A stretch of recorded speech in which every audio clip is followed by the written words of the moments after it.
perkara perusak hati, iman dan ibadah. Diawali dari hadis Nabi, ala wa inna fil jasadi mudghah. Idza saluhat saluhal jasadu kullu wa idza fasadat fasada jasadu kullu ala wa hiyal qalbu. Rasul menyatakan dalam sabdanya, ketahuilah bahwa sesungguhnya dalam diri manusia ada segumpal darah sekedar daging. Kalau itu baik, yang lainnya baik. Kalau itu rusak, yang lainnya rusak. Apa itu? Wayal qalbu, dia adalah hati. Kemudian dalam satu ayat jelaskan, gemuruhnya hati itu lebih dahsyat daripada gemuruhnya air yang mendidih.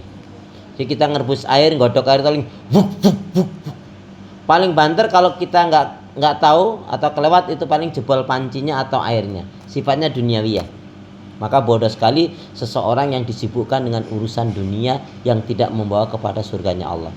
Termasuk hari ini orang yang bodoh dan dibenci oleh Allah itu apa? Ketika dia punya masalah dengan manusia, orang tuanya, kakaknya, adiknya, saudaranya, tetangganya, sahabatnya, atau mantannya, dia punya masalah dengan manusia. Sifatnya yang duniawiyah atau bisnisnya. Dia punya masalah dengan manusia, tapi yang dia tinggalkan Allah, ini bodoh banget. Pernah kan melihat ada orang ketika dia nampak lagi harmonis, wow, kemana-mana diumbar keharmonisannya. Begitu dia cerai, dia langsung buka hijabnya, dia umbar aurat. Ada nggak yang seperti itu? Itu menggambarkan dia punya masalah dengan manusia, tetapi yang dia tinggalkan Allah. Itu kan bodoh sekali. Padahal jelas konsepnya. Aku dekat, engkau dekat. Aku jauh, salahmu sendiri menjauh. Kenapa harus menjauh? Ya, jadi prinsipnya termasuk orang yang dibenci oleh Allah siapa? Orang yang mengatakan suatu, sering membicarakan aib buruknya orang lain, tetapi yang dikatakan itu ada pada dirinya. Ibu itu orangnya judes banget, malas ibadah, sombongnya, kalau kumpul-kumpul nyebelin, padahal dia sendiri juga lebih dari itu. Itu orang yang nggak baik. Baik, kemarin sudah kita singgung, yaitu 10 perkara yang merusak hati, iman, ibadah. Yang pertama adalah al-ghadabu, marah-marah, gampang marah, suka marah. Ya, saya ingin singkat saja. Lihat orang yang suka marah, gampang marah, akibatnya satu, dia tidak akan memiliki hati yang lembut. Hatinya akan selalu kasar dan panas bawaannya. Tidak akan bisa memiliki hati yang lembut. Akibat marah-marah, gampang emosian, dia nggak bisa jadi orang yang sabar. Karena orang yang sabar itu biasanya hatinya lembut, mudah memaafkan. Akibat yang ketiga, ngerinya lagi apa? Kalau orang suka marah, gampang marah, apa? Dia nggak bisa jadi orang yang bertakwa. Makanya kaitnya dengan hadis Nabi, la taghdab walakal jannah. Jangan kamu marah-marah, bagimu surga. Ada orang cantiknya, tampannya, tapi kalau bawanya emosian, Bu, orang nggak suka.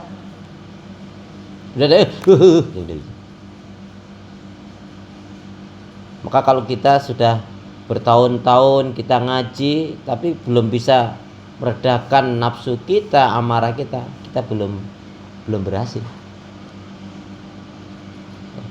Kemudian yang kedua adalah al-hasadu, hasad, iri, dengki, dendam. Ketahuilah kalau kita punya sifat hasad, iri, dengki, benci, dendam, itu azab. Hasad, dengki yang pertama itu turunkan iblis, dari iblis turunkan kepada kakak kita Qabil, ya, yang membunuh kakak kita Habil. Itu kan karena kedengkian, karena hasad. Masa adikku dijodohkan dengan yang lebih cantik, kan begitu. Tapi yang kita perlu belajar ya, hasad, iri, dengkinya kakak-kakaknya Nabi Yusuf itu apa? Sebetulnya tahu Yusuf itu ya paling ganteng, paling taat, paling patuh, paling baik, paling menyenangkan. Nah, Nabiullah Yakub alaihissalam sebagai ayah kecenderungan cinta kepada Yusuf alaihissalam. Tapi yang dilihat itu apa? Kakak-kakaknya Nabi Yusuf itu melihatnya itu apa? Ayah ini zalim, ayah ini nggak adil. Pilih kasih. Artinya apa? Orang yang punya sifat hasad, dengki itu nggak ngelihat kebaikan orang. Jadi dia itu baik, dia itu nurut, dia itu pinter, dia itu ganteng, di antara itu hilang. Nah, orang yang kalau punya hasad, dengki itu apa? Tandanya apa? Lihat orang lain itu nggak suka. Nah, ini berbahaya sekali dan itu jangan sampai terjadi pada diri kita. Dan yang ketiga adalah apa kemarin? Al-kadhibu, dusta. Biasanya yang suka dusta itu mama dua atau ibu dua?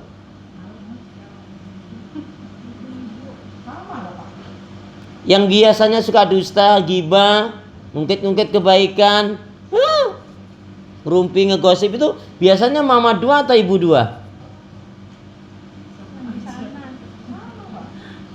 Mama dua itu mama. Ibu dua itu berarti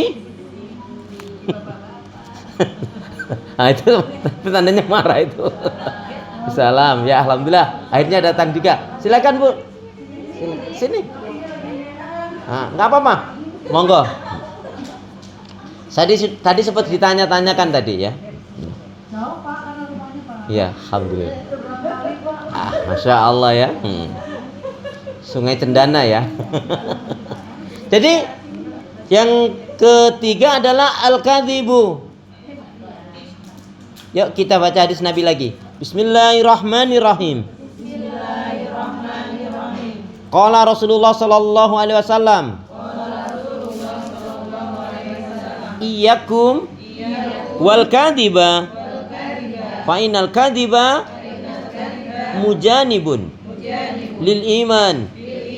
Jauhilah oleh kalian akan berbuat dusta, karena sesungguhnya dusta itu akan menjauhkan dari keimanan. Jadi intinya setelah hari ini jangan ada dusta. Kemarin yang ngeri ya, efek akibat dusta itu apa? Innahu la yastaqimul abdu imanan aqalban saliman. Selamanya orang itu tidak akan memiliki iman yang benar. Nggak bisa jadi orang yang benar-benar beriman kalau dia masih suka berdusta, kecuali taubat. Yang kedua, selamanya orang itu nggak akan memiliki hati yang baik dan bersih kalau dia masih suka berdusta. Makanya Nabi mengatakan alaikum bisidqi, hendaknya kalian berlaku jujur dalam kehidupan ini. Jujur itu dicintai oleh Allah, disukai oleh manusia, membawa kebaikan, menghantarkan ke surga. Amin. Wa iyyakum, dan jauhilah oleh kalian akan dusta. Dusta itu dibenci oleh Allah, dijauhi oleh manusia, membawa keburukan, menyeret ke neraka. Na'udzubillah min dzalik. Maaf ya, rusaknya rumah tangga, hancurnya persahabatan karena dusta.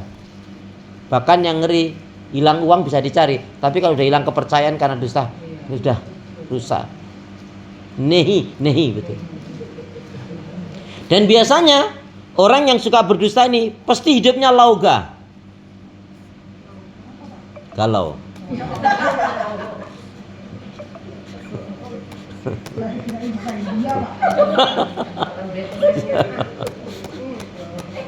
Bukan dari Nganjuk.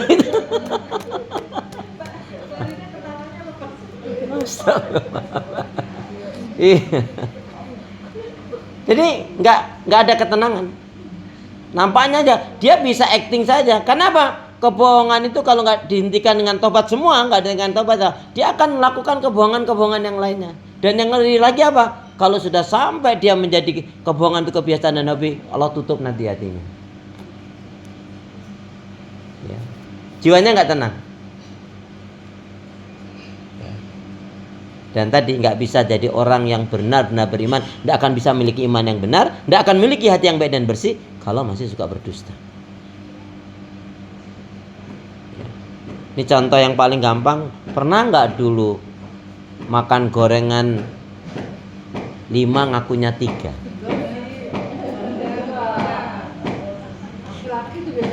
Tuh kan mulai nuduh. Biasa nongkrong di warung ya bapak-bapak ya. Nah, sekarang kebalikannya. Ada nggak yang makan gorengan 3 tapi dia bayarnya 5? Ada, itu biasanya ibu. Wah, ibu-ibu kalau nawar sampai jelimet gitu. Masya Allah. Oh, di sini alhamdulillah Allah wanita solihah semuanya. Amin. Masya Allah. Jadi kalau orang itu masih suka berdusta, udah nggak akan bisa jadi orang baik sampai dia meninggalkan kedustaan itu. Dan yang keempat adalah al-bukhlu. Kikir, bahil, pelit, medit, koret, kedengkut, sambili, karya. Celakalah, celakalah, celakalah. Siapa yang celaka? Orang yang pakainya lebih baik daripada amal ibadahnya.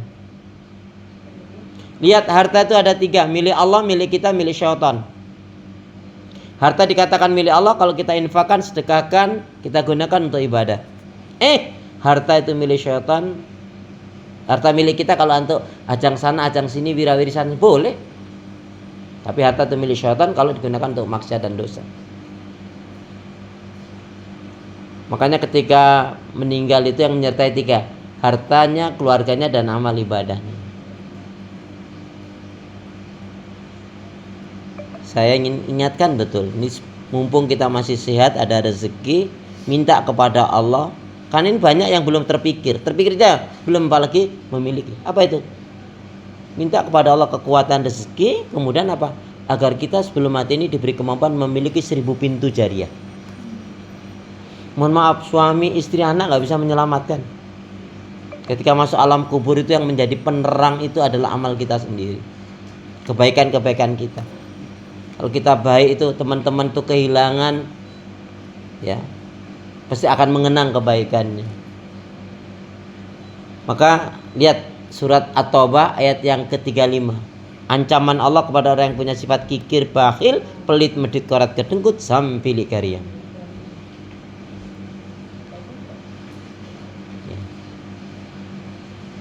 Coba Qurannya sama nggak dengan Quran saya? Surat ya, Mbak Eva silakan. At-Taubah surat 9 ayat 35. Ya. Yauma. Ya, surat At-Taubah surat 9 ayat yang ke-35. Pada hari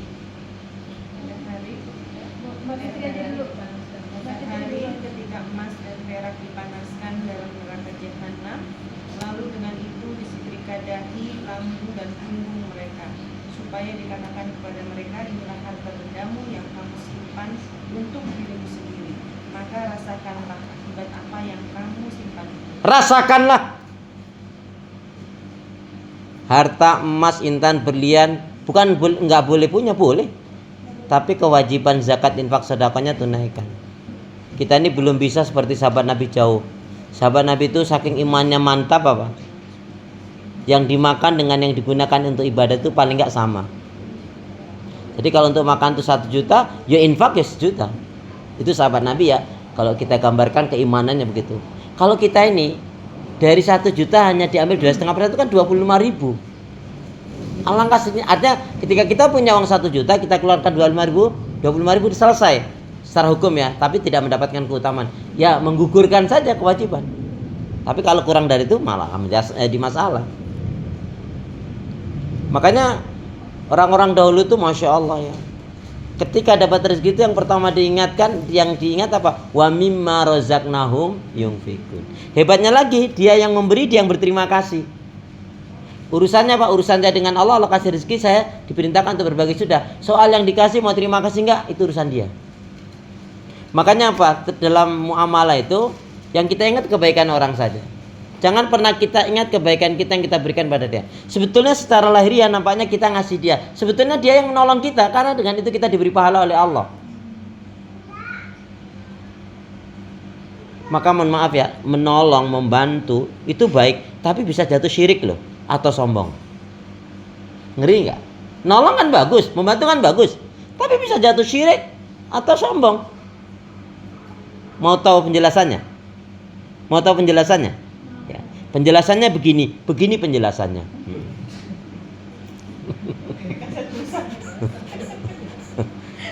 Jadi itu kalau enggak tak tolong, wah, mungkin udah mati. Lah. Yang kasih rezeki itu Allah, yang kasih kehidupan itu Allah. Kita hanya wasilah saja. Makanya apa? Selalulah kita, ya Allah, karena rahmatmu, dengan kasih sayangmu, keagunganmu, kebesaranmu ya Allah, aku bisa punya inak begini. Maka sebetulnya cukup kita belajar seperti yang diajarkan oleh Nabi Sulaiman. Kita nggak akan kikir. Nabi Sulaiman itu selalu apa? Hadza min fadli Rabbi. Ini merupakan nikmat karena dari Allah. Aku bisa punya ini, punya itu karena Allah. Ya. Lebih-lebih nih mumpung masih sehat, kalau kita ada rezeki, berwasiat itu baik sekali. Wasiat itu bisa sepertiga. Contoh gini, punya rumah, nilainya katakanlah gampangnya nanti tinggal nama nolnya aja. Misalkan 100 juta. Dia bisa bilang, Pak, kalau suami, anak-anakku nanti kalau ayah meninggal, tolong ya, yang sepertiganya, berarti 30%-nya, yaitu diwakafkan jariah atas nama papa. Ya, jadi kalau rumahnya 100 juta, dia bisa maksimal yang 30 jutanya yaitu diwakafkan atas nama dia. Tapi kalau dia tidak berwasiat, itu hanya menjadi waris. Mohon maaf, waris sangat tergantung anak. Dan saya yakin nggak mungkin sebanyak yang kita inginkan. Makanya minta kepada Allah, ya selagi masih diberi sehat ini apa? Agar kita diberi kemampuan bisa memiliki 1000